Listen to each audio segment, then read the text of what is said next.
Hi, for this lecture, I'd like to clarify um, the needs theories in the motivation chapter.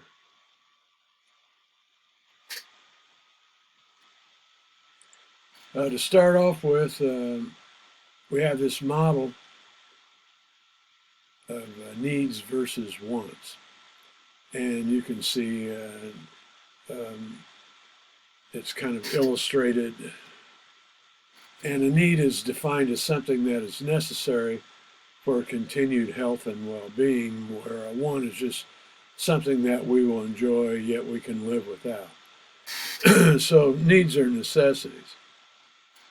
And here you can see the needs flow model where it starts there at the top, where the needs are met, the person is satisfied, there's no pressure or tension. And then suddenly they have a need, so there's tension or pressure to satisfy that need. And their desire, they find ways to reduce the tension and pressure. In other words, there's ways to satisfy the need. And then they take an action to satisfy the need, and then they're back to where their needs are met. And so you can see in this slide here, the different steps are described. And it's a pretty simple model. Now, probably the best known model in the needs group of models is Maslow's hierarchy of needs. And Ken Wilber recently talked about Maslow and his hierarchy of needs. So, and I really like some of the points that Wilber made. Number one, Maslow, what made this model so important that it's been around for a lot of years, because it was 50s and 60s when Maslow worked on this. But what Maslow actually did, he shifted the human psyche from pathology focus to growth focus. And that was a major shift. Always before it was looking at what's wrong, and then it shifted to potential. And so he recognized the shift in human development from deficiency needs to being needs. And that was a really important shift. Here you can see an illustration of his hierarchy of needs and the different levels that started with the most basic levels, the physiological needs at the bottom, and then followed that by the safety needs. And then it moved into higher level needs of social needs, belonging, for example, ego and esteem, and self-actualization. And also part of this shift that Maslow identified was workers shifted from physiological safety needs into social needs in the work environment. So the physiological needs refer to the basic needs: food, water, shelter. And safety needs are the need to be free from physical and emotional harm. Social needs, the need for friendship and belonging, and that's where it shifted in the workplace. And then esteem needs are sometimes called ego needs, so the need for recognition, self-respect, and accomplishment. And then you had self-actualization, the need to achieve your full potential, personally growing. And I like the phrase, from the U.S. Army slogan, "Be all you can be." Here's some examples from the text. Physiological needs at home: food, water, air, shelter. At work, it's compensation, bathrooms, rest breaks, health care. Then safety needs at home: living in a neighborhood with a low crime rate, home fire escape plan, family harmony, peace in the world, clean air. At work, it's safe working conditions, and that's something that unions work hard for. Freedom from harassment and bullying, and that's a concern today with incivility in the workplace. and then psychologically stable coworkers and job security. Social needs at home are quality time with family and good friends, um, telephone, cell phone, internet access.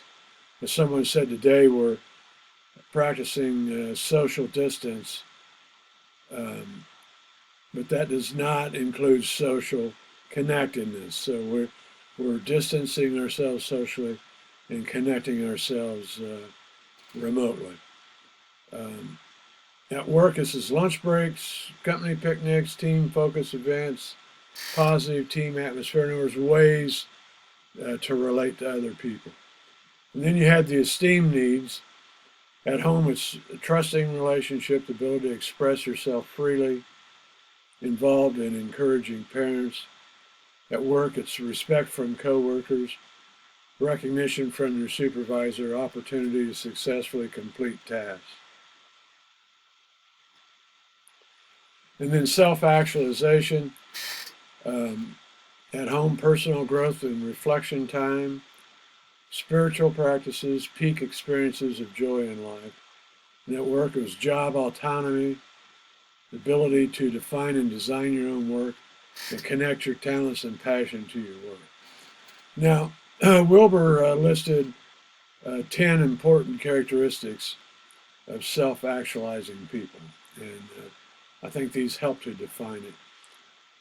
Superior perception of reality, increased sense of autonomy and individuality, comfortable being themselves, they have better interpersonal relationships, increased identification with humanity, they're more creative and innovative, they cultivate their unique skills and talents, they live on purpose with a sense of mission, higher frequency of peak experience, and they're constantly moving towards unity and integration.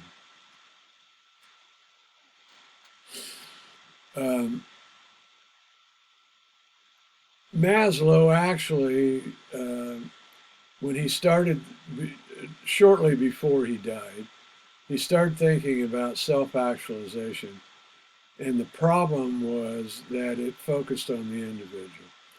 And he felt that people aspire to move beyond that. And so what he actually wanted to do was add another level to the hierarchy at the very top and call it self-transcendence. And what he meant by that was they'd be focused more on peak experiences and moving beyond self. And so it was ego transcendence and obliteration.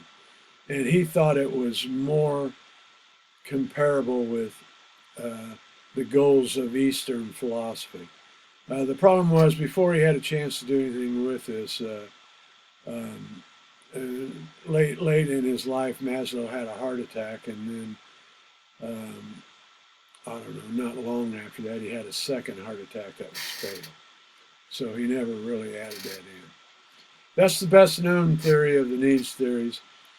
I just want to briefly mention Alderfer's ERG theory. It's also a need theory. Notice that you have arrows on the bottom of this model. It's called progression. And they move from existence up to growth. And then you have regression at the top, moving from growth down to existence. So the existence needs are the basic physiological and material desires, and we fulfill these needs by obtaining necessary resources. The related needs refer to a person's desire for socialization and friendship, and the underlying idea is that individuals need to maintain healthy relationships. And then growth needs are represented by an individual's drive towards self-improvement and development, seeking opportunities to satisfy growth needs in order to obtain a greater sense of wholeness and fullness.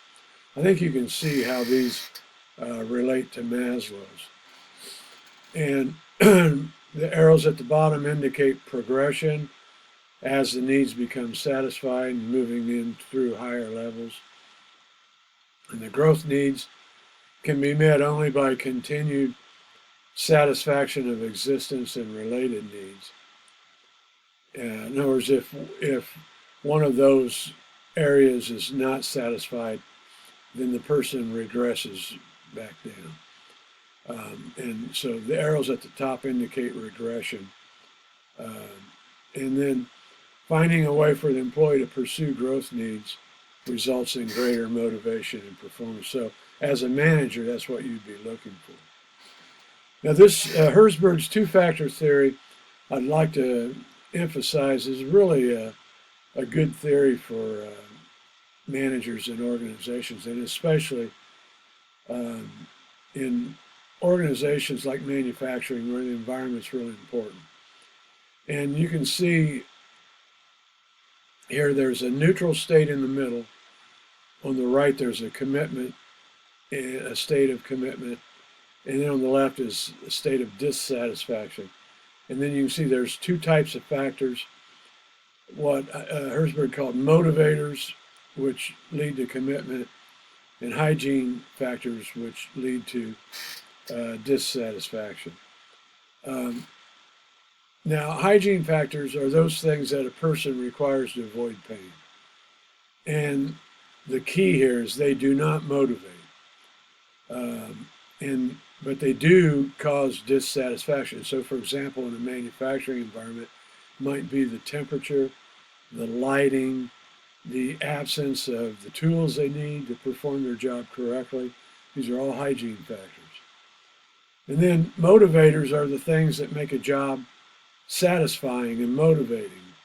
And so this would be responsibilities, opportunities, feelings of achievement. When they leave at the end of the day, they go home feeling satisfied that they got something done that was important, recognition for what they did.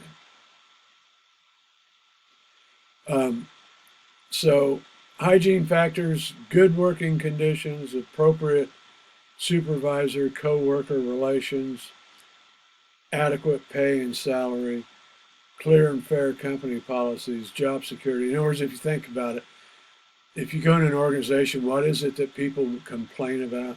They complain about hygiene factors. And that's an indicator of dissatisfaction. Where the motivators are achievement, challenging work, recognition, promotion, growth opportunities, meaningful work.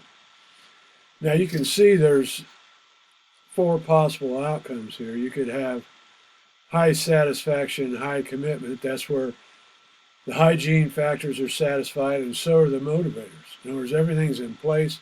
If you're a manager, you want to focus on this. Outcome 2 is neutral. There's no dissatisfiers, but there's no motivators in place. So people are just in a neutral state. And then outcome 3 is high dissatisfaction, low commitment. And this means no motivators are in place, and there are hygiene factors that are creating dissatisfaction. And for example, right now today during this pandemic, the environment itself is a hygiene factor because people don't feel safe when around coworkers. And outside influences can affect performance, and this is a good example. Okay, I want to talk briefly about McClellan's needs theory. Basically, people are motivated in three different ways. Person may have some elements of each, but they tend to prefer one over the other. So there's 3 kinds of motivation. There's motivation by achievement, affiliation, and power. And each person is unique. And so in achievement, a person needs to demonstrate their ability. They need frequent affirmation and feedback on their performance. They want to do a better job. They seek to continuously improve their own skills and performance.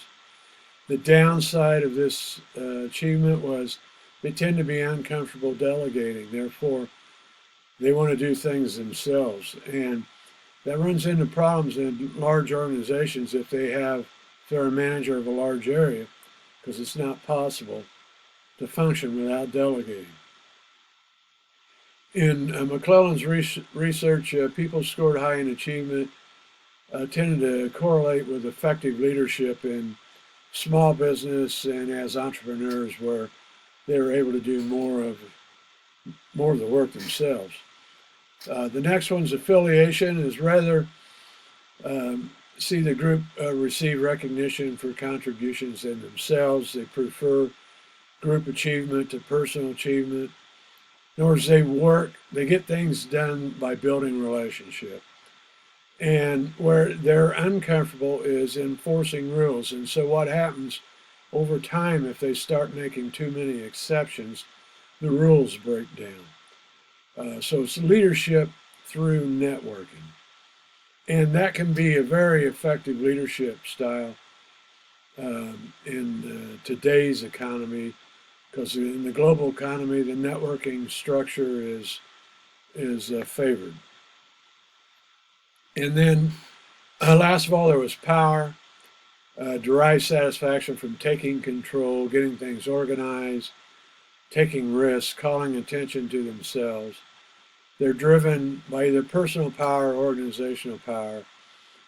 And in McClellan's research, personal power correlated negatively with leadership in organizations, but using power to pursue organizational goals correlated high with effective leadership in large organizations. So power was good in that sense.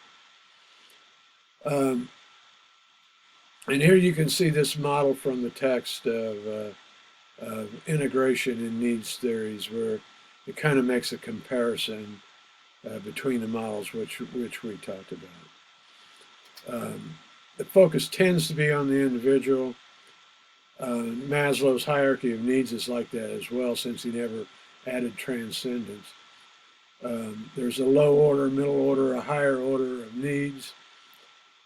Some models fit better with types of organizations, such as Herzberg's two-factor theory. Here's a process theory that I want to cover because it did receive some attention here. I don't know, it was a year or so ago, when Coach John Beeline was at University of Michigan. Now, he left Michigan and went to the Cleveland Cavaliers, which he's since left there as well. But this was a model he used in his coaching, and it was very effective use, the way he used this. And you can see at the very first level, people do not know what they do not know. In other words, it's unconscious incompetence. And so he wanted to start his players there. He wanted to show them what it was they did not know, they didn't know. And then from there, now they know about it, so they're conscious, but it's not a skill level. So it's conscious incompetence, and that's what they work on in practice. And then as they continue to practice, they start to get good at it. But they're still focused on it. So as you can see, the kind of the narrative there is, hey, I'm getting good at this, conscious competence. And then where Beeline wanted to get them to by tournament time was unconscious competence, where I don't even think about the skill anymore. It just happens automatically, and they're doing it correctly. And he was building that same type of philosophy or culture with the Cleveland Cavaliers. The problem was professional players really didn't like his college approach to the pros, and in the NBA, the players have more clout than the coaches do, so he ended up leaving. I covered that. Expectancy theory, I've found this was, I know when I did a lot of management training, this was an effective model to work with managers. And they're in terms of motivation. And you can see there's three three steps here: effort, performance, and outcome. And so number one, and it's based on the name expectancy theory, will my effort result in high performance? In other words, if I do something that takes effort on my part, will it pay off with a result? And then instrumentality, what outcomes will I receive as a result of my performance? So if I put out the effort and I achieve the performance, so what? Does anyone care? In other words, what value do I place on these outcomes? And so what we, especially if we're doing a training with management, we number one have to address their concern that if they do what we're training them to do, that it will achieve a result for the organization. And if they're successful in doing that, there's some value, there's something in it for them. In other words, there's merit or there's promotion. So for motivation to be high, all three of these variables need to be in place. Now, if you're a manager, it's a good way to assess your people because you can find out, for example, if we look at this, you can see where their shortcomings are. In other words, they don't believe the effort will create the results. So then you have to convince them that the results will come. And then, they might think, oh, all right, so what? So if I get the results, who cares? And so then you have to place a value on the results. So it's a way to motivate people. Right, goal setting theory. There's been a lot of research on goal setting theory, and a lot of managers think that if you could only pick one theory to use out of everything, this would be the one you'd pick. And you can see these are called SMART goals. And SMART is an acronym used to describe the characteristics of goal setting that are effective. And so the first one is specific. The goal must be clear and concise. What will this look like when it's accomplished? It has to be measurable. Can we track and monitor the progress? How will I know if we get this done? And it has to be accepted, involved, and bought in. Do you agree to completing this goal? So a lot of the research shows that if managers involve employees in the goal setting process, it creates higher levels of acceptance. It needs to be realistic, challenging and attainable, but it has to be realistic. It can be accomplished. And last of all, time bound. There needs to be specific dates. When will we get this goal completed? So this is a really good theory to remember. And once again, the leader you should involve your employees in goal setting. Use the SMART criteria. It's more motivating. Notice feedback and self-monitoring are part of the process. And if you're the leader, you may be a critical source of feedback for your people. And then rewarding successful completion of goals encourages employees to actively seek out new goals.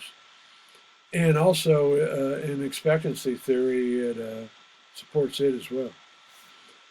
Okay, this one is equity theory. I think there's some real merit in equity theory. I'll tell you how I used it to help myself. There's, as you can see here, there's outputs and inputs and in making a comparison. And so the definition of inputs are the sum of everything we contribute to getting the job done and the overall success. And the outputs are the things we receive in return for doing our job. And then the comparison is referent others, internal and external. And that's the key I want to focus on in application. And I think this is a very powerful personal development theory. Now, it says in the text, when inequity exists. You can change the level of effort or request a change in the outcomes or adjust your perception or begin looking for another job. But let me tell you how I've used this, and I've seen other people use it this way as well. Most people, when they're using this theory, and some people do this, don't even know they're using the theory, they use referent internals. In other words, they look around the organization at other people performing similar work, and that's their only focus. In other words, that's their point of comparison. So if someone internal to the organization is higher performance, it kind of pulls your performance up. If they tend to be lower performance than you, it may hold your performance back. But the secret to this, I found out, was look outside of the organization. Because the organization is too small, it's too limited. Look at the biggest group possible. Look at the world. Who is it worldwide that is better than anyone else in the world at doing what it is you're trying to do? And make that your point of reference. Because what that's going to do, that's going to pull you up towards their performance.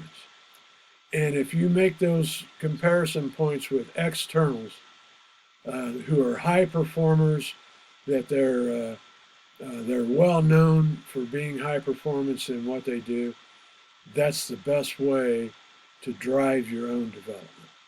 And that's something that I always made an effort to do. I always tried to look outside the organization and who was it that was performing at a high level that I could compare myself with. All right, I've got the references here listed with Ken Wilber and Davis on Maslow. And so I wanted to kind of provide some more detail and understanding on the needs and process models in the motivation chapter because I think they're pretty important. Thank you.